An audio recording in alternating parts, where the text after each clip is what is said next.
We'll be in Ephesians chapter 4 today. We're making our way through the book. First 3 chapters are all about what God has done for us. As a quick reminder, chapter 1 talks about that God has blessed us with every spiritual blessing in the heavenly places in Christ Jesus. And it lists a bunch of them. Chapter 2 starts out with, you were dead in your trespasses and sins, in which we once all walked. But God, according to his riches and mercy, made us alive together with Christ and seated us in the heavenly places. Continuing in that chapter, he talks about how the Gentiles had formerly been estranged, aliens, without God, without hope. But through Christ, that dividing wall had been torn down. The two have been made into one new man, making peace. And that through Christ, this one new man is reconciled to God. We have peace with God through the blood of his cross. All that's what Jesus did for us on the cross, as we've been thinking about. Chapter 3 starts out talking about the mystery of the gospel, of which Paul was made a minister, God's plan from before the ages began to bring all this about. And at the end of the chapter, which is where we left off, is Paul's prayer for them that they might have the strength to comprehend with all the saints what is the length and height and width and depth, and to know the love of Christ that surpasses knowledge. So all 3 of those chapters just lay out one thing after another that God has done for us, and just these, words that we don't even have words to describe, concepts that are so big that we can't even come up with a way to capture them with words. Chapter 4 begins, okay, what about us though? What's our part? That's what God has done for you and me. What are we supposed to do? And it actually starts out with maybe one of the hardest things. And so let's look at this. Chapter 4, verse 1. I, therefore, prisoner of the Lord, urge you to walk in a manner worthy of the calling to which you've been called, with all humility and gentleness, with patience, bearing with one another in love, eager to maintain the unity of the Spirit in the bond of peace. Thinking back to chapter 2, through Christ and in Christ, people who had formerly been enemies were now brought together in one new man. Jesus tore down that dividing wall and made it possible for them to be united as one. And then he made it possible for us to be united with God and be at peace with him. That's all part of this, I believe, unity of the Spirit. And now he is saying, you need to be eager to maintain that unity of the Spirit in the bond of peace. But I want to point out to you something that would be obvious if we stop and think about it, and that is that people, of which all of us are one, everybody here's a people, right? People stink at unity and peace. Now, what I mean by that is, just think about at any level of personal interaction, whether it be you and your best friend, you and your spouse, a family, the church, a nation. How well do we do overall at maintaining unity and peace? You and your best friend ever have a falling out? Do you have somebody that used to be your best friend that you don't speak to anymore? What about marriages? There, you picked out your favorite person on planet Earth, the one person that's your favorite person you're going to spend the rest of your life with. How well do we do? You would think that'd be, if you can't hold it together with anybody else in the world, you should be able to make things work with this person, right? They're your only one special person. How well do we do at unity and peace in that relationship? What about in a family? The people you grew up with. I mean, you got more in common with them than anybody else. Everybody get along great with all your family? So everybody's quiet now, right? We're not good at this, okay? And human beings, we struggle with this unity and peace thing. I really honestly believe it's a huge challenge. I think it would be easier for many of us if you just said, here's what you need to do to follow Jesus. Don't worry about anybody else, just what you do, right? This is a solo thing. You do this. And I think a lot of us would be like, okay, show me what to do. But it actually is a team sport to a certain degree. It's not just what you do all by yourself. It's how do we interact with the other people who are part of this body that's one body that's supposed to be following Christ. And we experience that as a church, as a local church. And in this lesson, we're going to be thinking about it from the perspective of a local church. But the same things would apply to our homes, to our friendships and marriages, in any way where we are, as Christians, supposed to be having unity and peace. So there's a lot that could be said about this. I think we could go through this whole chapter looking for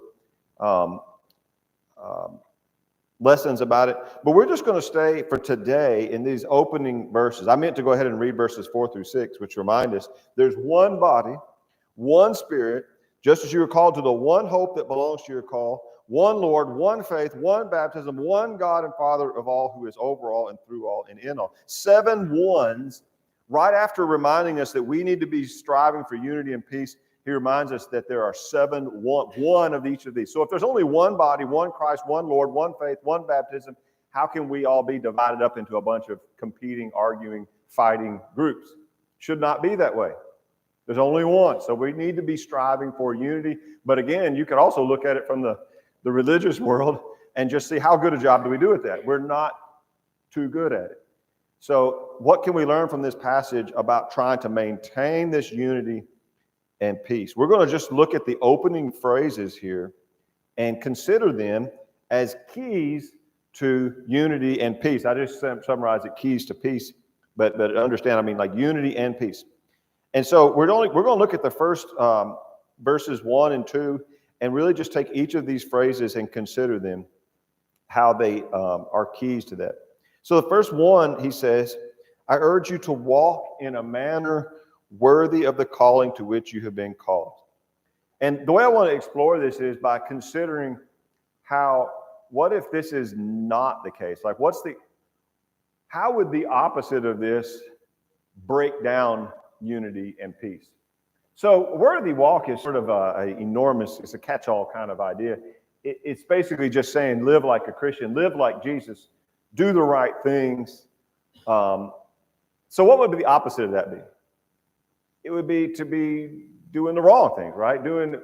Walking in a way that's not pleasing to God, making the wrong choices. So we could just say sin.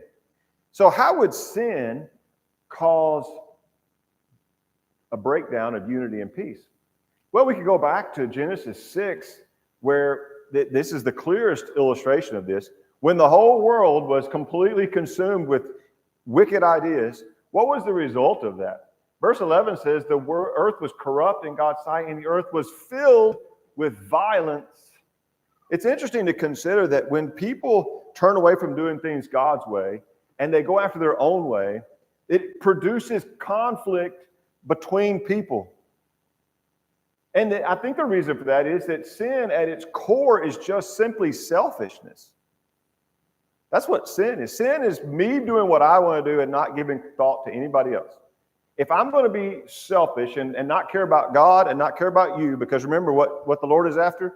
Love God with all your heart, soul, mind, and strength, and love your neighbor as yourself. What if I just throw all that out the window and I don't care what God says, I don't care how you feel, I'm going to do what I want to do? Guess what's about to happen? Conflict. You're now going to be at conflict with your fellow man. Right? So if we're going to have peace, we're going to have to learn to live like Jesus and do things God's way. There's a few other verses from the Old Testament I want to add in at this point. When we think about the 7 deadly sins, so to speak, notice how the effect of these is on peace and unity. There's 6 things the Lord hates. 7 are an abomination to him. Haughty eyes, a lying tongue, hands that shed innocent blood, a heart that devises wicked plans, feet that make haste to run to evil, and a false witness who breathes out lies, one who sows discord among the brothers. You could take every one of those and think about how does it, let's say you have a group of people or 2 people or whatever, you have some people who are trying to have unity, South Fayetteville. Just add in a sprinkling of some of those things. And what's going to be the effect on the unity and peace of the group? Right? So it's easy to see. And there's actually people who are troublemakers, right? You ever know anybody that just likes to stir stuff up? I don't understand it. But there's people who seem like they can't really be happy unless they're causing some kind of a stir, right? You know how God feels about that? The Lord hates it. And sometimes it's something really, really like quiet. What if it's just whispering? Proverbs 26 says, for lack of wood, the fire goes out. When there's no whispering, quarrel ceases. It could just be, it might be something as simple as just quietly talking about everybody else. If you think about I thought about this from a teacher's point of view. You've probably we've all been to school. You've been around this anyway. You can have a classroom full of kids, and I was looking for Daniel. Where did he go? He stepped out. Katie could answer. But anyway, how many kids does it take being troublemakers to break up the peace and unity? It only takes one or two, right? Did you have those one? Were you that one or two? Or did you have that one or two in your class that like everybody's doing the right thing, but it just takes a couple of people causing trouble to make a whole lot of trouble, or to make fights, and some people, they seem like they're just kind of bent that way. It could just be sitting back quietly whispering when everybody's trying to do the right thing, but you're talking about other people. And that can cause, gossip can be so destructive. And Proverbs 26:21 will conclude this point with this one. As charcoal to hot embers and wood to fire, so is a quarrelsome man for kindling strife. I think some people wear this as a badge of courage. They're just ready at the drop of a hat to go toe to toe. Just question them, just challenge them, just say something that they disagree with, and they're ready to go to battle. That seems like their MO, just looking for a fight, looking for a quarrel. Imagine being in a group of people, and that's one of the people in your group, and you're trying to keep the peace and unity. It's going to be a challenge, right? We can't be quarrelsome. We can't be whispering. We can't be doing any of these things. We need to live like Jesus. So the first thing is a worthy walk. We almost can't have peace and unity if we're not trying to walk the Christian walk. We can't just be all talk. We can't just say the right things and come to church once a week. We've got to put it into practice in our daily lives and walk the walk as well. We're supposed to be walking together in this journey. And how can we be walking together if we're not all walking the same way like Jesus? So the first step is to unity and peace, a worthy walk. The next thing is, he says humility. So if you're still there, notice he says, I therefore, prisoner of the Lord, urge you to walk in a manner worthy of the calling to which you've been called. In other words, as like a Christian, with all humility. So let's just think about how humility is important to this. And again, like before, let's consider the opposite. What would the effect be of the opposite of humility, which would be pride, of course? Let's look at an example from Jesus' closest followers. As Jesus was walking along with his disciples, it says that in Mark 9, they went on from there, passed through Galilee. He did not want anyone to know, for he was teaching his disciples, saying to them, the Son of Man is going to be delivered into the hands of men, and they will kill him. When he is killed, after 3 days, he will rise. They did not understand the saying. They were afraid to ask. And they came to Capernaum. And when he was in the house, he asked them, what were you discussing on the way? They kept silent. For on the way, they had argued with one another about who was the greatest. Just think about that. I didn't take any verses out. That is a continuous thread there. Jesus is walking and telling them, I'm going to Jerusalem and they're going to kill me. And they don't quite understand that. So what do? They start saying, I think I'm better than you. No, I'm better than you. They start arguing about who's the greatest. If this could be a problem for Jesus' closest disciples, do we think that we're above that problem? Do we think somehow like we're immune to the temptation of pride? I don't know why we would think that. It could affect me. It could affect you. These are the people that Jesus spent daily time with, and this was a problem for them. So he pulls them aside and he says, whoever will be first, he must be last and servant of all. And he pulled a child into their midst and continued trying to teach them about being humble. When you think about it's easy to understand how pride disrupts unity and peace. Pride seeks to put me at the top spot, right? That's pride thinks really highly of self. Pride prevents me from seeing my own mistakes. A proud person cannot have mistakes. They can't be wrong. Pride would prevent me from admitting that I've made a mistake. Right?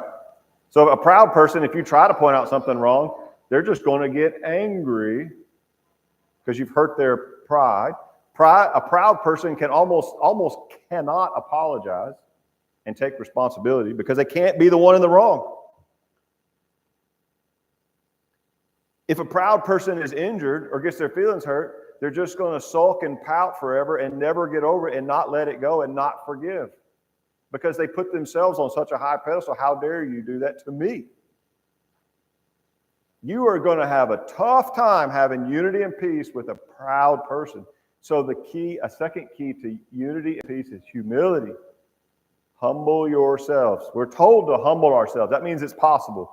If you happen to have this, if you struggle with pride, you can humble yourself. And it's much better to humble yourself than to wait until you are humbled. Because it's coming. The Lord's going to see to it.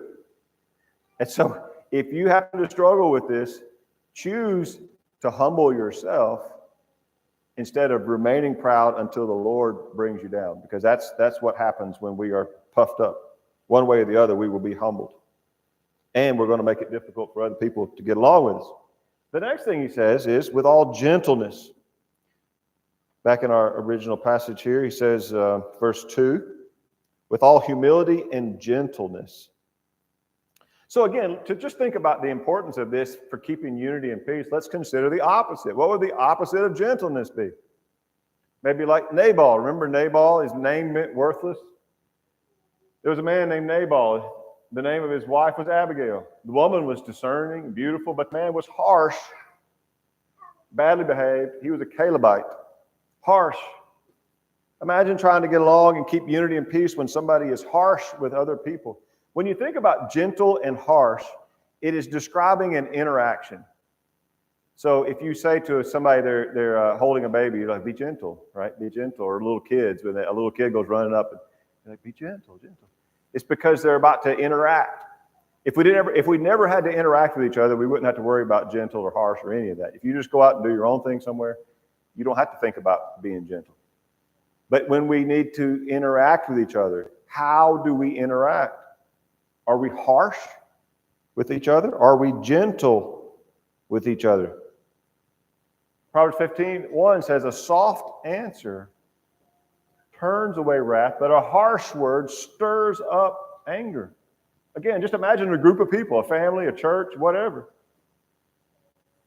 And you've got somebody who speaks softly, lowers the temperature. Or you've got somebody who's stirred up anger because their response is harsh. This would apply to shepherds.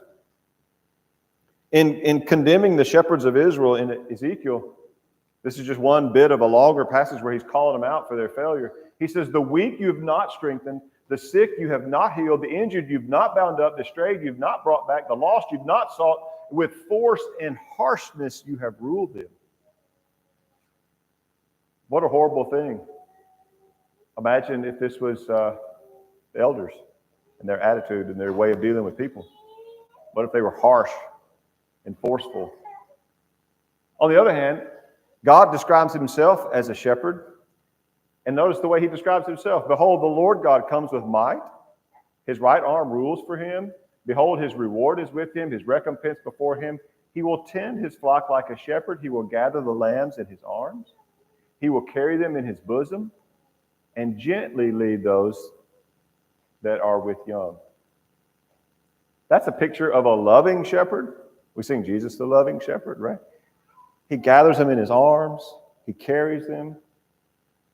He gently leads them. Jesus says to us, take my yoke upon you, learn from me. I'm gentle and lowly in heart. You will find rest for your souls. Again, I think some people almost wear this as a badge of honor, that they're tough and they're harsh. That's not how Jesus described himself. And if we're trying to get along with one another, we're trying to have unity and peace, we're going to need to be gentle with each other. Let's go back to our verse there, the next thing. Verse 2, with all humility and gentleness, with patience. Patience. Why do we need patience? The last two, I think, patience and enduring, bearing with one another, have to do with what if the other person in this case or somebody else is not quite doing what they're supposed to do, right? So the first part's like what you need to be doing, but also what if somebody else, because inevitably, us all being humans and people, I guess if you're the perfect person, you can set yourself aside for this. You don't worry about this. But for everybody else who's not the perfect person, we're going to need people to be patient as we learn and grow, right? 1 Thessalonians 5:14 says, we urge you, brothers, admonish the idle, encourage the faint heart, help the weak, be patient with them all. Everybody has areas where they need to improve. Everybody has areas where they need to grow. Everybody has things that the areas of weakness. Now, and I'll repeat this again in a little bit. I'm not talking about overlooking sin in somebody's life. That's not the message here. But we all have these areas where we still have some growing to do. And if we're going to hold it together and have unity and peace, we're going to have to be patient with each other. We're going to try each other's patience sometimes. Think of how patient Jesus was with the disciples. Think of how many times as you read through the Gospels, they either misunderstood. He would say it to them, oh, you of little faith, do you still not understand? But even as he's walking along and he just told them, I'm on my way to Jerusalem where they're going to kill me. And he get there to the house and he already knew the answer to the question, but he says, what were you talking about on the way? And they've been arguing about who was the greatest. Fly off the handle and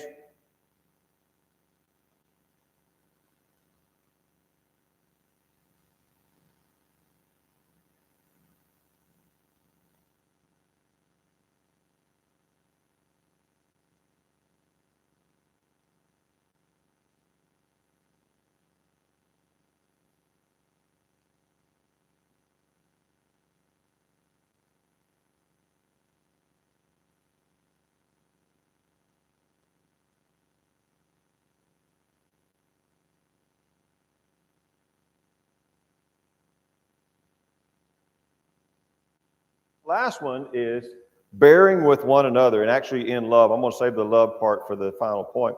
But bearing with one another. Deal with people, and we try to have unity and peace.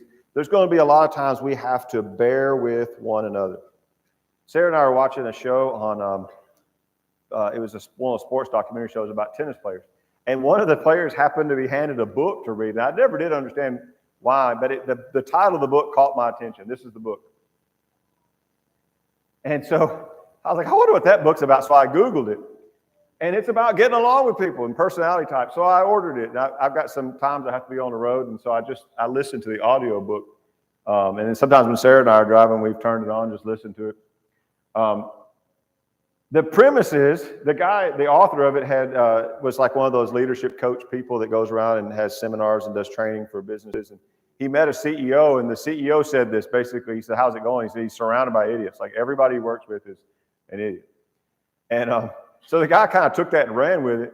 And what he ends up basically bringing to light is that everybody is surrounded by idiots, which means what kind of idiot are you and me, right? Because the thing is, there's all kinds of people and there's all kinds of personalities. And a lot of us have trouble understanding people who think and act differently than we do. Like, why don't you do what I do? Why aren't you the same as me? And that can become frustrating as we deal with people with different types of personalities. So you notice the 4 colors here, and this is a very simplistic approach, but he basically breaks people down into these four characteristics of human personality. And if there's one criticism of the book, it would be that it's kind of oversimplifies this, because people are incredibly complex. But it's enlightening and a little bit helpful. So in this, and it would take, I'm not going to spend all day talking about it. It's very interesting. But he calls these people who have red traits, yellow, green, and blue. And the red traits are people who are very task-oriented and very active and extroverts. And they're the real go-getters. They're the ones who are going to take the bull by the horn. They're looking at the finish line. They want to accomplish the mission. They want to be successful and meet the objective. And nothing's going to get in their way of accomplishing what they set out to do. That's this kind of mentality. And that's a good thing, right? And yellow is like sunny. It's somebody who's also very extroverted, but they're not so much focused on the issue at hand as they are with relationships. So they're more like inspiring, energetic, positive, always, wanting to raise the mood in the room, just kind of like that really outgoing, happy-go-lucky kind of person. Then green is like more reserved, but still more relationship-oriented. So they are very steady, stable, and he argues that most people are mainly green. They're the ones who just the glue that kind of holds things together, and so that's obviously a good thing. And then blue are people who are still more reserved, but more focused on the task at hand, and they tend to be very meticulous and kind of quiet, but they're the ones who want to read all the details, and they tend to be perfectionists. They want to like get all the little nitpicky things correct. So each of those has their redeeming quality, right, as you described that. And I think everybody has some of all this. But then he describes, well, if you're this type of person, how do you come across to the rest of the group? So if you're the red kind of person, you can come across as you kind of run over people, you ignore other people, you have to have it your way, you kind of dominate and domineer. If you're yellow, you're kind of pie in the sky, but you're not really realistic. You're self-absorbed, and people see you as you're great at coming up with ideas, but you don't follow through. If you're green, you're so worried about keeping everybody happy that you won't really make a decision that is controversial, or you won't take any action. If you're blue, you can become so focused on the details that anyway, you can kind of see how these different personality types rub each other the wrong way. And the whole point of the book is to try to be more aware of others and how people think differently and how to get along. But it highlights the challenges that we face, because there's nothing really right or wrong about any of those, and not one's better than the other. They're just different. And maybe you can see yourself in some of that. I certainly, as I'm reading it, like I see myself, and sometimes I'm cringing at what it says about me. And then there's other times I recognize, I'm like, oh, I know that's exactly this person, these people that I know, the way that it describes them. And the fact is, whether you call it this way or you use the Myers-Briggs or the ENFJ or any kind of way you can to describe people's personalities, the fact is, whether it's a family, a marriage, a church, you've got different kinds of people with different kinds of personalities, and you're going to have an inherent cause of tension there because of that. Because we don't all think the same. We don't all respond the same. We're not all driven by the same things. That hopefully is kind of obvious. And so how are we going to possibly get along and have unity and peace? A big part of it's going to be bearing with one another, which is learning how to work and live and work together with people who are different than you. You're just going to have to bear with them, right? Even if you might feel like you're surrounded by idiots, so to speak, because these people are not doing the things that you would, we have to bear with each other. As you look at the disciples that Jesus chose, they were very different personalities. They had different backgrounds, and yet they had to work together. And that's part of it if we're going to have unity and peace. And then the last step that he mentions is, oh yeah, I forgot I had this verse on there. In Philippians 4, Paul writes to the Philippians, I entreat, basically he's begging Euodia and entreat Syntyche, these two ladies, to agree in the Lord. Yes, I ask you too, you also, true companion, help these women who have labored side by side with me in the gospel together with Clement, the rest of my fellow workers whose names are in the book of life. There's two faithful Christians, fellow workers with Paul, but they're having trouble getting along. And he's basically writing them in this letter and pleading with them to agree. And he's asking the evangelist there to help them get along. That just shows that this is a problem that goes back to the original, the personalities. Sometimes we just clash. And there's no easy fix to it. We're just going to have to work on getting along with each other. Now, the final thing is, he says, bearing with one another in love. And really that word love it sums it all up. What makes all this possible is love. If you take love out of the picture, it's going to be almost impossible to have unity and peace. Without love, we're sunk. Without love, we are lost. We love each other because God first loved us. When you go back and read the first 3 chapters, and it concludes with the love of Christ that surpasses knowledge, when we see what God has done for us, his love for us, that Jesus died on the cross to make this one new body, how dare we let some petty stuff cause division and conflict when all we need to do is have love for each other, walk in a worthy manner with all humility and gentleness, patience, bearing with one another in love. There's a lot more we could add to this, and I think the rest of the chapter adds more keys to it, so maybe we'll have more lessons that'll fit with this theme. But I think there's a lot of good lessons there just in these opening verses for us to how we can be eager to maintain the unity of the Spirit in the bond of peace. Perhaps there's someone here this morning who's never given the Lord your life, and turn over the controls to him and accept the blood of the cross to wash away your sins and start enjoying that hope of eternal life. If there's any way that we can